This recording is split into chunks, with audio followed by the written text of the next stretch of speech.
Magandang umaga po sa ating lahat at muli ang iyong lingkod, Pastor Ramon Rosauro III from Centralite Bible Baptist Church sa bayan ng Santa Barbara, Iloilo. At salamat na muli tayo po ay magkaroon ng pag-aaral ng salita ng Diyos. So sa mga kapastoran, magandang umaga po sa mga kapatiran na nagmamahal sa gawain ng Diyos. Good morning. At yung ating topic sa umagang ito ay tungkol po sa sanctification.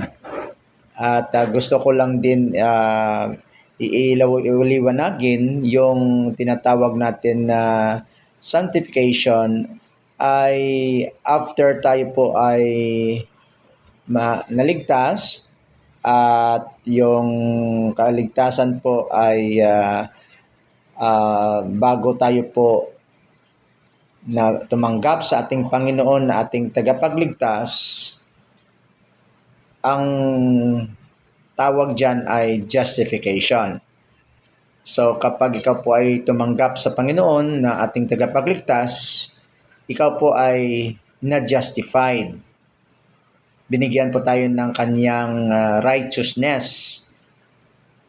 Pero yung sanctification na tinatawag ay ito po ay daily na dapat natin sundin at magkaroon po tayo ng obedient heart.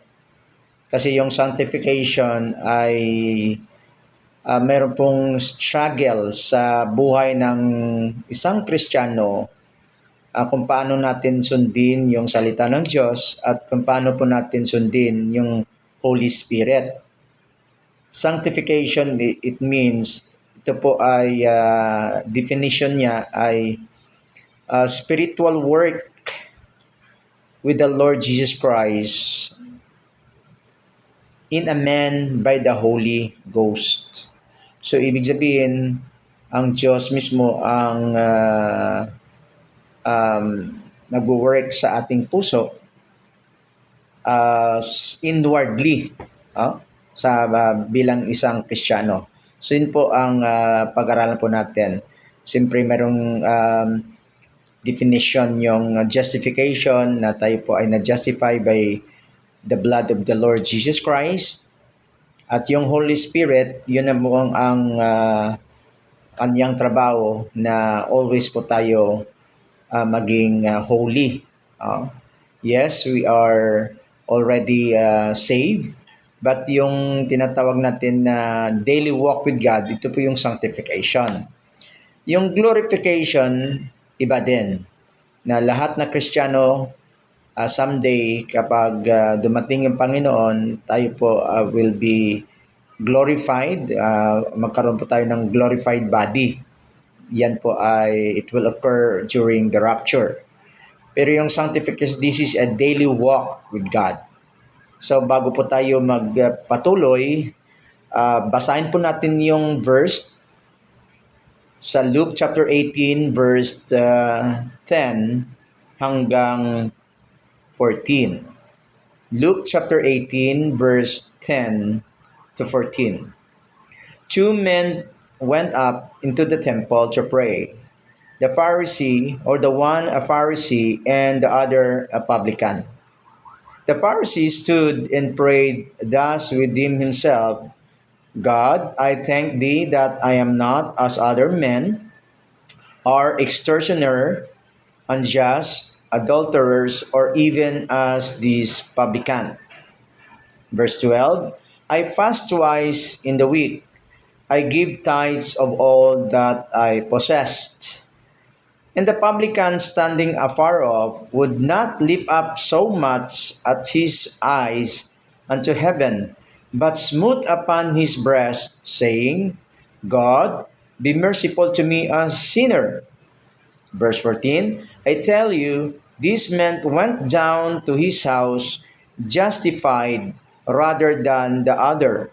For everyone that exalteth himself shall be abased, and he that humbleth himself shall be exalted. So ito po yung i-expound po natin yung dalawang tao na pumasok sa temple. Ito po ay Pharisee, ang isa naman po ay publican. So bago natin to paliwanag ng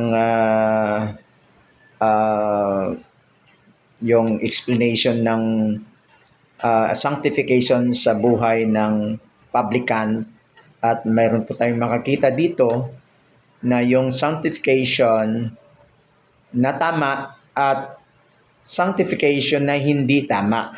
So, tingnan po natin kung ano po ang mensahe na bibigay po ng banal na Espiritu sa atin. Manalangin po tayo. Panginoon, salamat po sa opportunity na binigyan niyo po sa akin na makapagbahagi ng salita ng Diyos. Ito po ay importanteng malaman ng bawat isa na araw-araw po kami po ay mga struggle na kailangan po kami sumunod sa banal na Espiritu, at yung salita ng Diyos, ito po yung gabay namin. Yun po ang sabi ng Biblia, that man shall not live by bread alone, but by every word of God. At salamat po sa salita ng buhay na kami pong mga pastor ay ginagamit nyo to encourage our fellow believers, fellow pastors, na kami po ay magpatuloy na sundin yung kalooban nyo, hindi po yung kalooban namin, at gamitin nyo sa ministry na pinagkaloob nyo po sa amin. Patawad sa aming pagpakasala sa pangalan ni Jesus. Amen. So yung Luke chapter 18, ito po yung parable na sinabi ng Panginoon sa mga tao na nagmamayabang through sa kanyang religion, through sa kanyang good works. Akala nila ay sila po ay na-sanctified na. Isang meaning ng sanctification is the word saint. Kung tingnan po natin, yung sanctification ay magaganap lang sa isang tao kapag siya po ay may personal relationship with the Lord Jesus Christ. Ang tao na tumanggap sa Panginoon ay tinawag na saint according to 1 Corinthians chapter 1. Yung saint na tinatawag, hindi po yung sinicelebrate sa mga fiesta na ginagamit nila yung mga kanilang mga forefathers or tradition na kinakilala na mga santo. O katulad ni Kalunsod.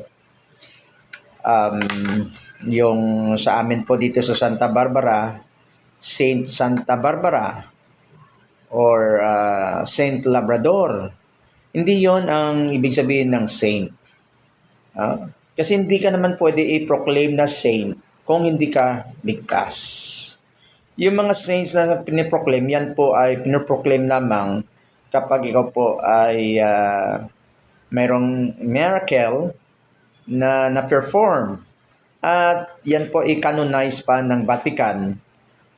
It might be 10 years, 20 years, o ang iba dyan ay 100 years para maging santo. Pero yan po ay human doctrine. Yan po ay opinion ng isang religion na ang mga santo ay may mga tinatawag natin na miracle.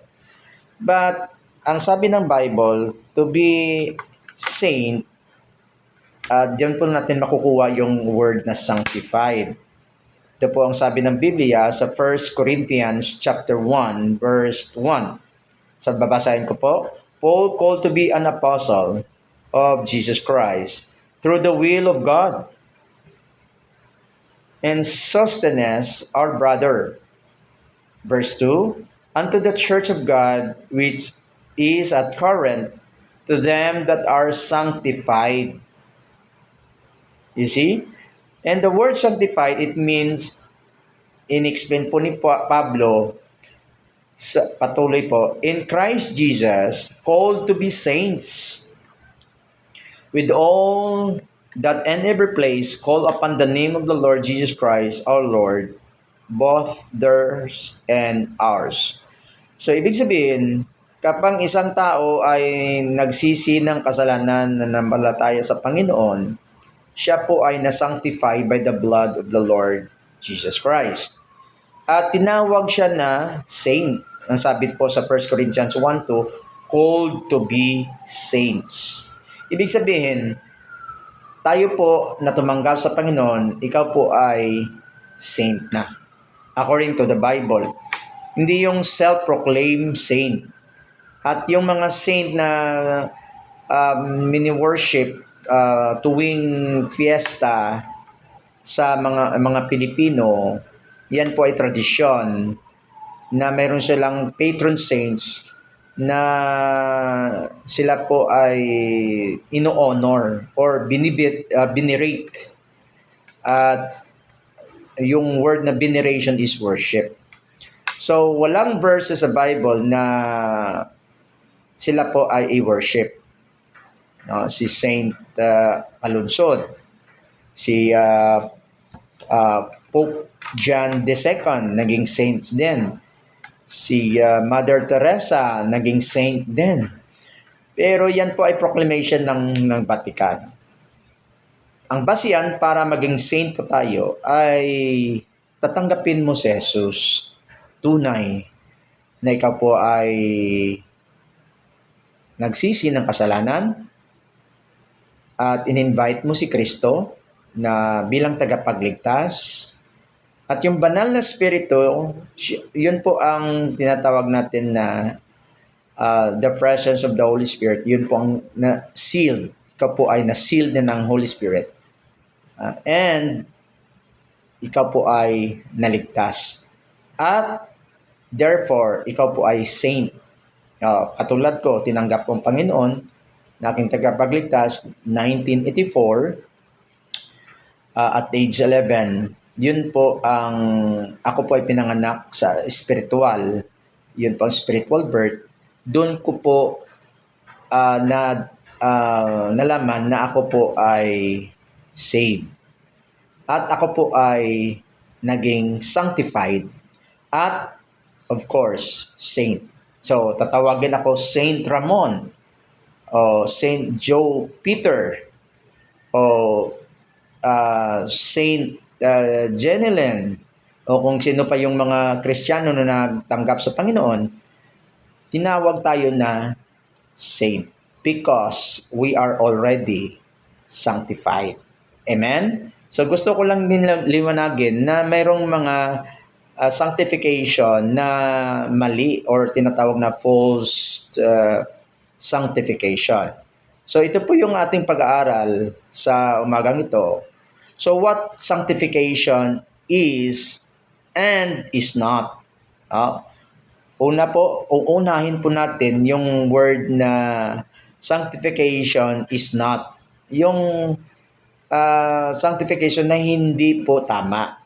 At maraming tao na akala nila pupunta sila ng langit because they are doing sacrifice, they have religion, they are doing good works. Yun po ay ang kanilang paniniwala na sila po ay maliligtas. At sila po ay mayroong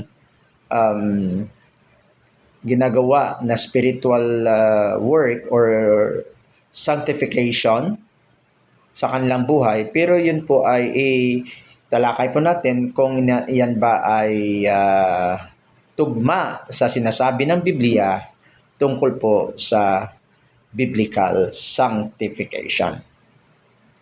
So, na-define ko na po yung word na sanctification that is an inward spiritual work which the Lord Jesus Christ work in a man by the Holy Spirit. So, siyempre, kapag may Holy Spirit yung isang tao, so siya po ay na-sanctified.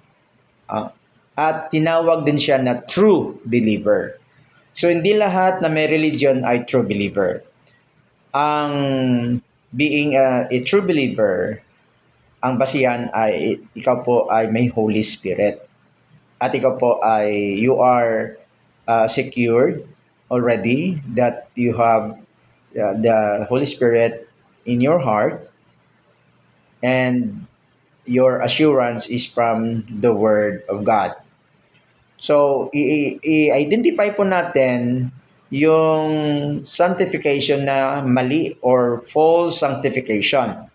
Una-una po, makikita po natin dito sa Luke chapter 18, yung parable of the publican and the Pharisee, na makikita po natin dito yung kanilang mga motive tungkol po sa sanctification. Sa verse 9, "And he spake this parable unto a certain which trusted in themselves that they were righteous and despised others." So, yun po ang gusto i-correct ng Panginoon sa mga tao na they are trusting themselves, they are establishing their own righteousness rather to trust in the righteousness of God, and they despise others. Beginning verse 10, two men went up into the temple to pray. Yung purpose nila is to pray in the temple. Magandang yung kanilang motive. Pero hindi ibig sabihin na kapag pumunta ka sa templo at ikaw pa nanalangin, ay accept ng Panginoon yung panalangin mo. Depende po yan sa motive. The one a Pharisee and the other a publican. Ito po yung mga tao na in-example ng Panginoon. A Pharisee, alam naman natin yung Phariseo, at talagang strict sila sa law. Talagang they are trying to be perfect. And the other is a publican, as we know that the publican is a sinner. Siya po ay despised by the society, despised by the Judaism or Judaizer religion, because a publican, he was accompanied with a prostitute, a extortioner, as the Pharisee condemned this publican. So the Pharisee stood and prayed thus within himself. Ito po ang kanyang panalangin. God, I thank thee that I am not as other men, as extortioners, unjust, adulterers, or even this publican. Tinutukoy niya na yung publican at ang kanyang panalangin, at kinu-compare niya yung sarili niya sa iba, na siya po ay righteous, and he condemned others that he was righteous rather than his fellow. You see? Ito po ang tinatawag natin na mayroon siyang religion. At kung tingnan po natin, nag-pray siya, nagpapasalamat sa Diyos sa kanyang sarili, at kinumpare niya ang kanyang sarili sa iba. So, ang sabi ng Biblia, kapag kinumpare mo yung sarili mo sa iba, you are not wise. So, when it comes to prayer, so you need to talk to God within yourself. Don't pray to compare yourself that you are righteous and the others are not. So, this kind of prayer, makikita po natin na ang kanyang sanctification is talk about a religion. Religion lang sa kanya, pero sa totoo, hindi po na-sanctified ang kanyang puso. Kasi kapag ikaw po ay sanctified, ay your prayer is acknowledging that you are a sinner. But it seems na siya ay righteous sa harapan ng tao. Pero ang Diyos ay nakatingin sa puso. Tayo mga Kristiyano, huwag tayong mag-judge. Kung makita natin yung mga tao na yung kapatiran, hindi sila well-groomed, o hindi sila mayaman, hindi natin i-judge sila by their attire. O anong pamilya sila. Remember, we are saved we are sinners saved by grace. It is only by the grace of God na tayo po ay binago ng Diyos. Tayo po ay makasalanan. It is only by His mercy. It is only by His grace na tayo po ay nasanctified. So, yung Pharisee, akala niya na may religion siya, ay nasanctified na siya. Pero po ang sabi ng Biblia sa James chapter 1, na yung sanctification na tinatawag ay hindi po sa religion. James 1:27, pure religion is undefiled before God. Okay? Pure religion. And God and the Father is this, to visit the fatherless and widows in their affliction, to keep Himself unspotted from the world. Pero hindi po na-apply ng Pariseo ang kanyang religion. Kasi ang kanyang religion is, kung tingnan po natin, he is righteous with his own eyes. And he despised others. Kung totoo ang reliyon mo, you need to keep yourself unspotted from the world. At mayroon kang tinatawag na pagmamahal sa iba. Pero sarili niya ang minahal niya, yun hindi po ang iba. Ang definition ng Christianity is to love one another. To pray for one another, to bless others, not love another one. Yun po ang tao na may totoong pananampalataya sa Diyos, na siya po ay nasanctified because marunong siya tumingin, marunong siya magmahal, marunong siya mag-bless sa iba, marunong siya mag-consider, at hindi po siya mayabang. Yun po ang tunay na meaning ng sanctification. Pero dito po, ang Pharisee, ang kanyang sanctification is more about lip service. So, tingnan po natin ito pa yung mga words niya. I thank thee, verse 11, ulitin ko po. The Pharisee stood and prayed thus with himself, God, I thank thee that I am not as other men, as are extortioner, unjust, adulterers, or even as this publican. So he is thinking of other sins, but hindi niya pinansin yung kasalanan niya. Siguro yung kasalanan niya mas more than sa ginagawa ng publican. So that's why hindi po tayo dapat mangusga. Hindi dapat natin husgahin ang iba na tayo po ay magaling. Lahat po tayo ay hindi magaling. It is only by the grace of God niligtas po tayo ng Panginoon. For by grace are you saved through faith, not of yourself. It is the gift of God, not of works. Kasi yung religion is works din yan eh. It is only by His grace alone na tayo po ay naligtas. Yung Pharisee, ito pa ang kanyang uttered sa verse 12. I fast twice in the week. I give tithes of all that I possess. Oh, you see? So, ang kanyang sarili ang kanyang tinataas. He is proud of his tithing. Sa ating church, kapag malaki yung tithing mo, ikaw lang at ang Diyos. Huwag mong i-show off na ikaw po ay malaki magbigay sa gawain ng Diyos. Anyway, hindi naman sa atin yan. Lahat na atin ay nanggaling sa Diyos. Ang tithing ay obedient lang din natin yan according to Malakay 3:10. Bring you all the tithes. Pero kahit maliit, kahit malaki, binalik natin yung tithes. Kasi mahal natin ng Diyos.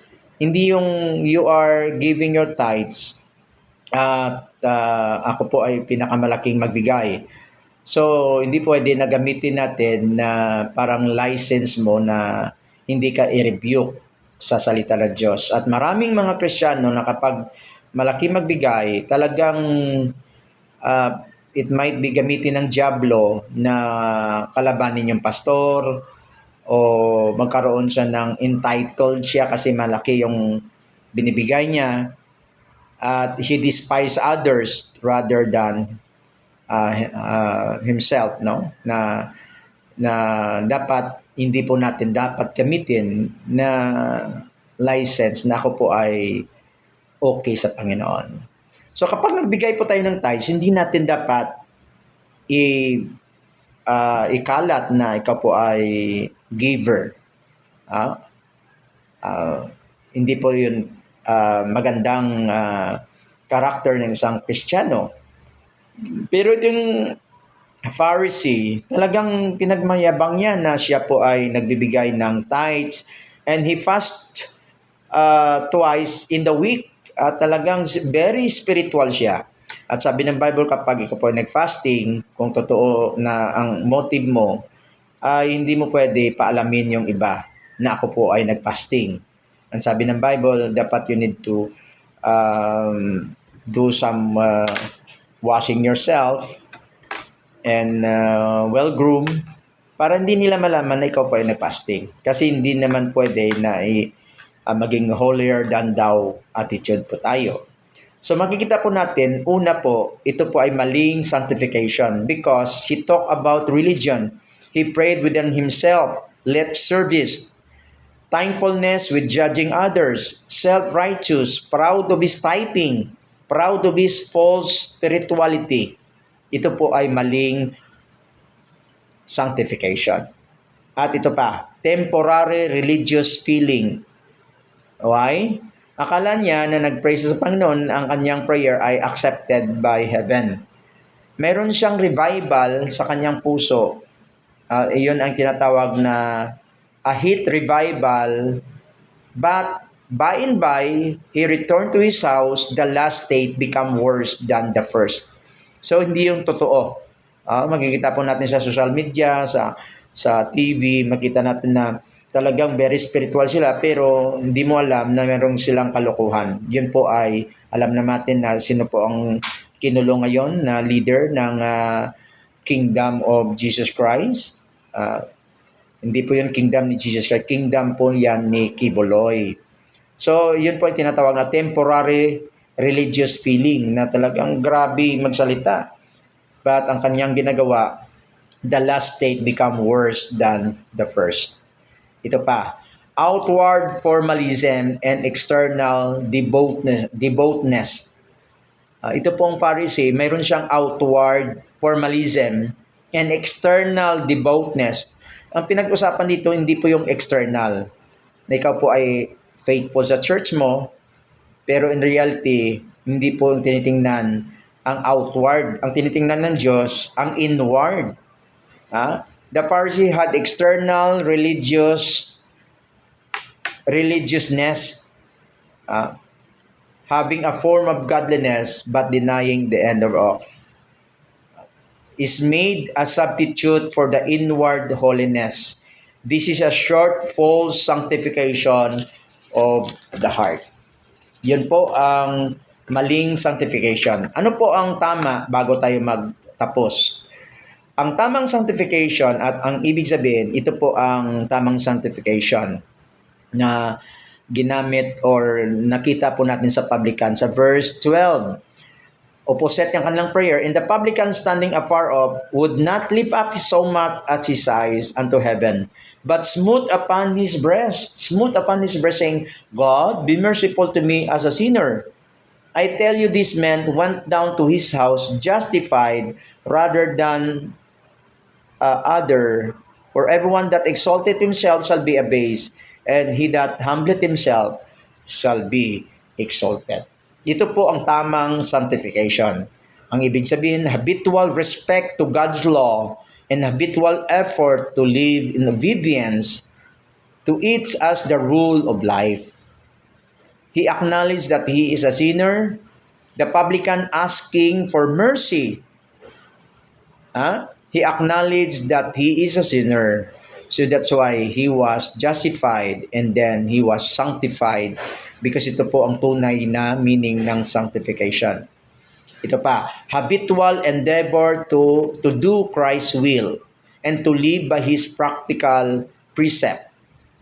So the publican was sanctified because he was humble. He was justified. Yun po ang tunay na meaning ng sanctification. Na maghiwalay po tayo sa mundo. Ang sabi ng Biblia, be holy for I am holy. At wala na tayong panahon. At salamat po sa mga kapatiran. Sana po nakapagbigay po tayo ng gabay sa salita ng buhay. Good morning and God bless.